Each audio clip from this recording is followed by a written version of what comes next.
Welcome to TRN Podcast, episode 146.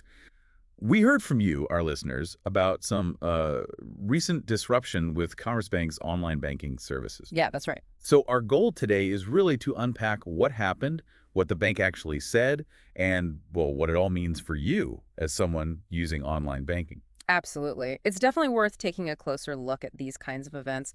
It all kicked off on Monday morning, April 28th, 2025. Right, Monday morning. And it was a pretty significant disruption. Basically, both the online banking, through the app and the website were temporarily unavailable. Oh, people just couldn't get in.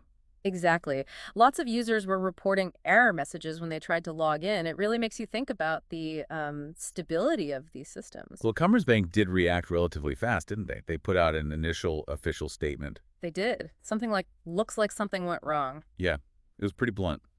Something seems to have gone wrong. Our online banking is unfortunately unavailable right now. Short, but direct. And importantly, they also shared phone numbers for urgent issues, things like the customer center, the card blocking hotline. Ah, yes, that general number 2. For inquiries in phone banking, 06958 8000. Good to have a fallback, right, when the digital routes fail? Definitely. Those phone lines are a critical backup. Yeah. What was noticeable, though, was that initially there wasn't much detailed info on their official social media or in their newsroom. Right.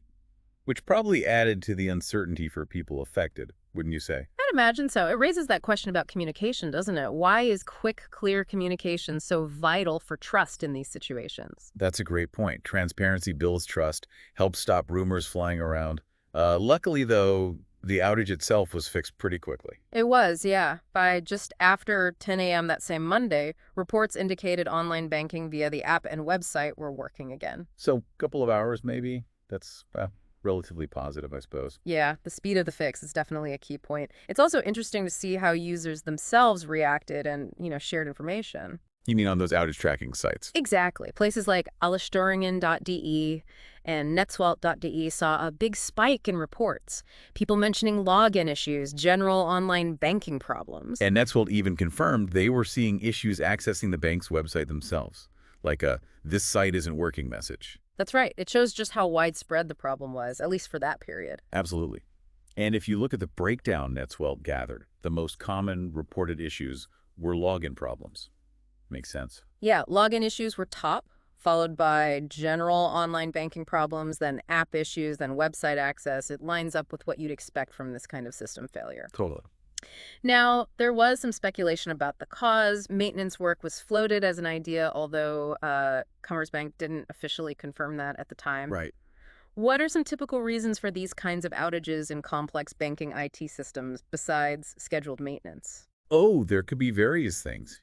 Internal software bugs, problems with the server infrastructure itself, maybe systems getting overloaded if too many people try to log in at once. Or even issues when they roll out updates. Exactly. Yeah. Could be an update implementation gone slightly wrong. Mm-hmm. The fact that Commerzbank advised users to try clearing their browser cache or restarting the app, well, what does that suggest? Maybe it hints that there could have been some temporary issues on the user's end, or perhaps they were making server-side adjustments that needed those actions to take effect properly. Could be. It's always a complex interaction, isn't it? It really is. Another interesting detail was that there seemed to be regional hotspots for the outage reports. Cities like Berlin, Frankfurt, and Maine, Hamburg, Munich were mentioned more often. Do you think that points to specific regional infrastructure problems, or is it more likely just because more users are based in those big cities? Hard to say for sure without more info from the bank. Obviously, you have higher user density in major cities, which naturally leads to more reports. Yeah. But it's also possible that specific parts of the network infrastructure or certain data centers were more affected. The key thing is, it wasn't just a purely local glitch. And let's be honest, it's unfortunately not that rare for banks to have these online outages, is it? It's not just Commerzbank. No, definitely not. We've seen it with other institutions, too. Often, the root cause tends to be internal IT problems. Thankfully, in most cases, it's not down to external cyber attacks. Yeah, that's usually some small comfort, at least. But it does highlight the challenges involved in maintaining and updating these incredibly complex financial systems, doesn't it? Absolutely. These systems are just massive. They need to be reliable 24/7. Maintenance and updates are crucial for security and functionality, but, well, they always carry some risk of causing temporary disruption. It's a constant balancing act. A very tricky one. And there have been wider discussions recently, haven't there, about access to things like securities depots, especially during volatile market periods. The BaFin, the German financial regulator, is keeping a close eye on this. Yes. BaFin puts a huge emphasis on the stability and availability of IT systems in finance. It's fundamental for trust in the financial market. Makes sense. And their statement about urging institutions to fix disruptions as quickly as possible really underlines how critical this infrastructure is. Even though this Commerzbank issue affected retail banking, it still shows how sensitive the whole system is. Right. And how significant the impact could be if access to savings or investments is blocked, even temporarily. Exactly. It's all about the continuity and reliability of these essential financial services. Okay, so let's quickly recap. Monday morning, a noticeable outage hit Commerzbank's online and mobile banking. The bank acknowledged it, and thankfully the problems were resolved relatively fast. Right. Users shared their experiences online, mostly reporting login difficulties. And while the precise cause wasn't stated immediately, the circumstances suggest it was likely an internal IT issue rather than something external. Seems that way. So for you, the listener, what does this mean if something similar happens again?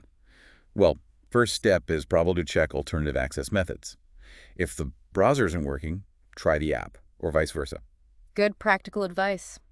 And maybe have that emergency phone number handy, just in case. Definitely note down that number. And keep an eye on the bank's official communication channels, although, as we saw this time, it might take a little while for detailed information to appear there. All useful steps. I guess the bigger question this raises, the one to maybe think about after listening, is about the lessons we can learn.